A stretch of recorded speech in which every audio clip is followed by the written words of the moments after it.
Whoa! Welcome to the TreasureTreeTherapy Planners Podcast.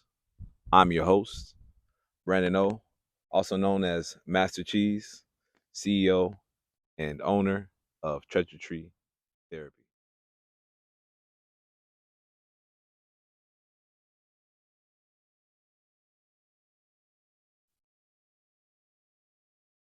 Interesting news today.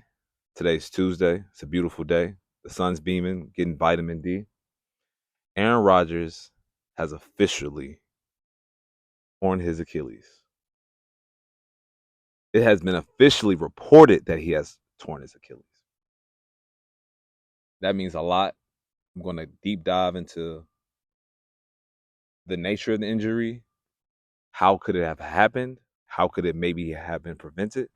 What are the Jets' options going forward as they try to compete for a Super Bowl?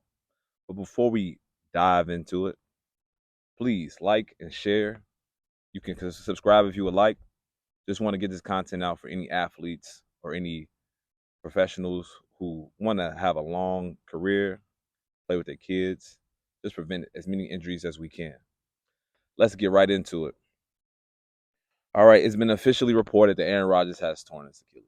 Now, if you can look at the replays, you can definitely see the slow mo showing the nature of the injury occurring. Now, I was sitting there at home on my couch watching it, and within 5 minutes after the injury happened, I knew, or I had a 99% probability that he had torn his Achilles. Now, I'm going to break down why I was able to do that without any x-rays, without any visual, without any MRIs, just the nature of the injury, and without many slow-mo replays.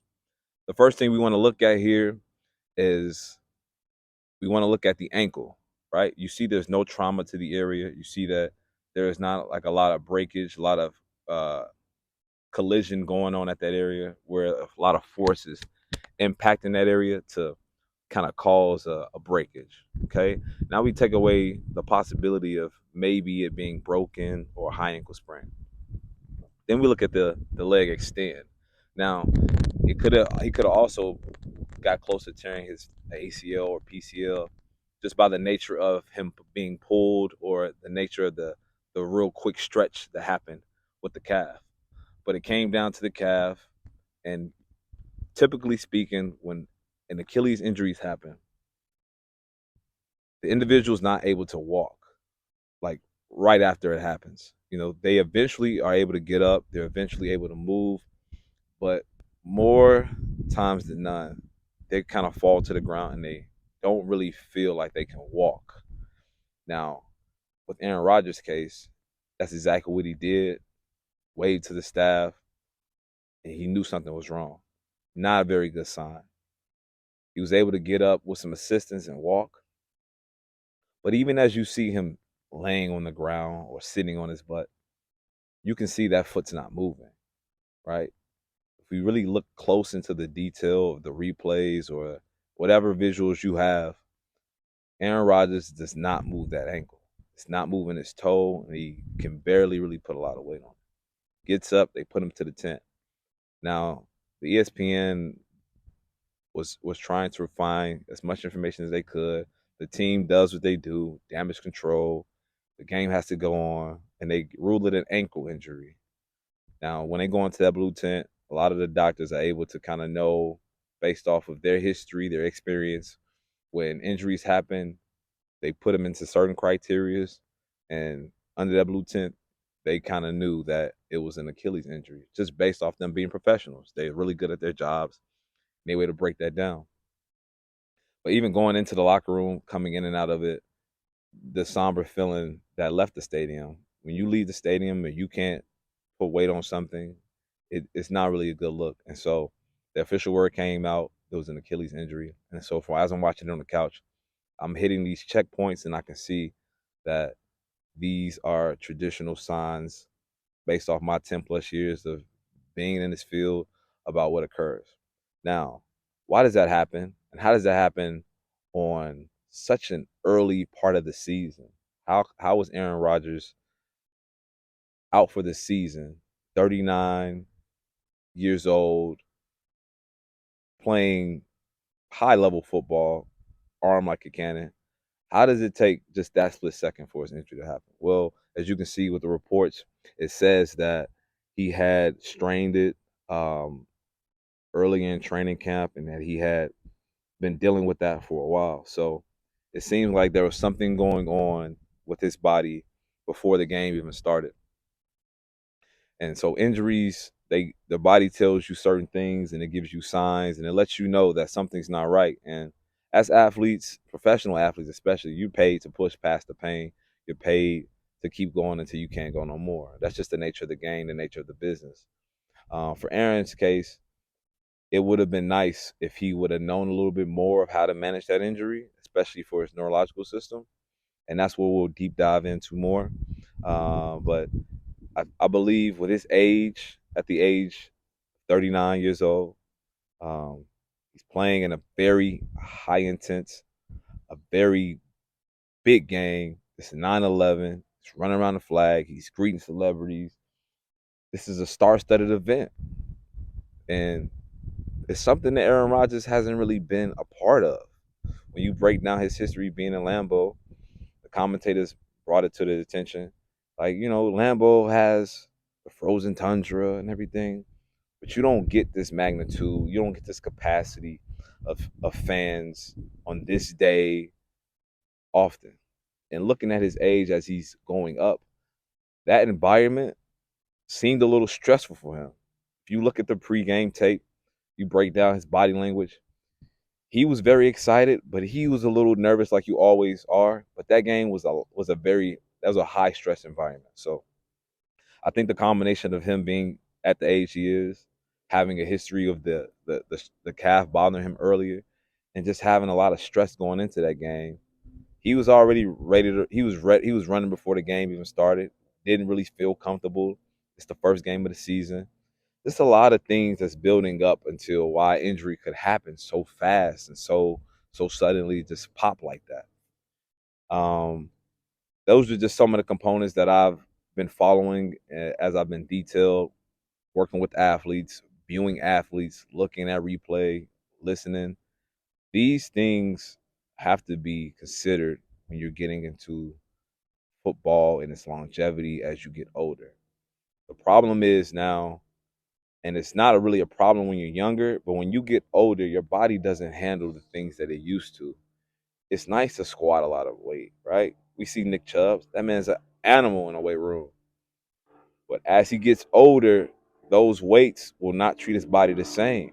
And so to it is the preparation of athletes as they get in that older age where your body is not able to recover as fast and it's not able to do what it used to do.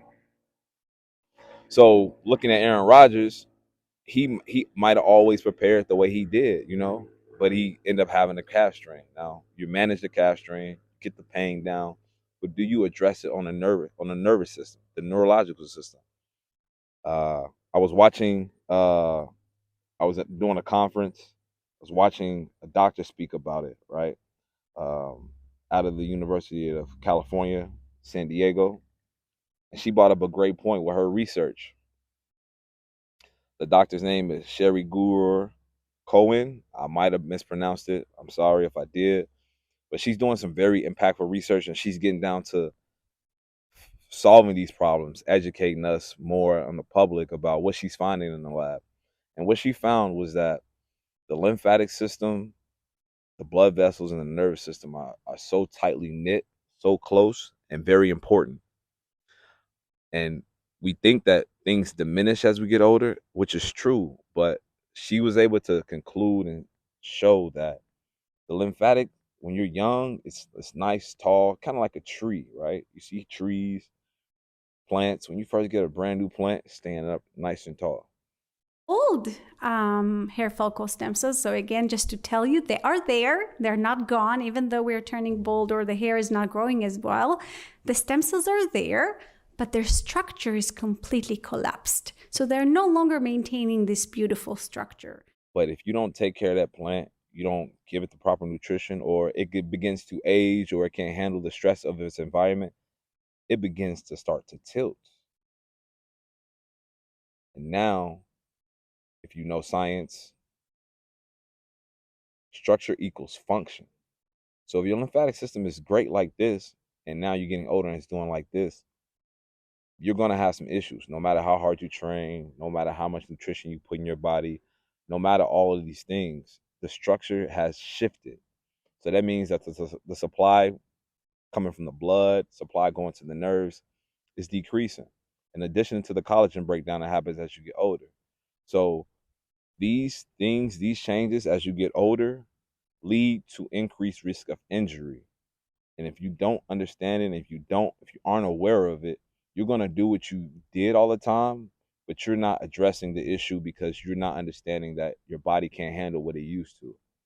So with that being said, she concluded and showed that the structure changes, and that's what leads to these decreases and adaptation, these increases in what you would say would lead to increases in injury.